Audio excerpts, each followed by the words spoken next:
Belgium దేశానికి చెందిన వాణిజ్య పారిశ్రామిక ప్రతినిధుల బృందం సీఎం చంద్రబాబుతో భేటీ అయ్యింది. అమరావతిలోని చంద్రబాబు కార్యాలయానికి వెళ్లిన ఆ దేశ ప్రతినిధులు పెట్టుబడుల విషయంపై చర్చించారు. భారత్లోని బెల్జియం రాయబారి అండర్ ఆస్టల్ ఆధ్వర్యంలో ఈ సమావేశం జరిగింది. ఏపీలో వ్యాపారకూలత వాతావరణాన్ని తీసుకురావడానికి తమ ప్రభుత్వం కట్టుబడి ఉంది అని వారితో సీఎం చంద్రబాబు స్పష్టం చేశారు.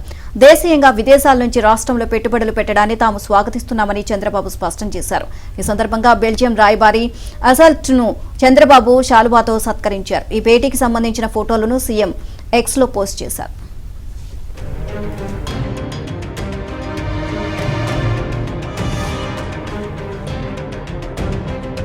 ప్రతినిధులు పెట్టుబడుల విషయంపై చర్చించారు. భారత్లోని బెల్జియం రాయబారి అండర్ ఆస్టల్ ఆధ్వర్యంలో ఈ సమావేశం జరిగింది. ఏపీలో వ్యాపారకూలత వాతావరణాన్ని తీసుకురావడానికి తమ ప్రభుత్వం కట్టుబడి ఉంది అని వారితో సీఎం చంద్రబాబు స్పష్టం చేశారు.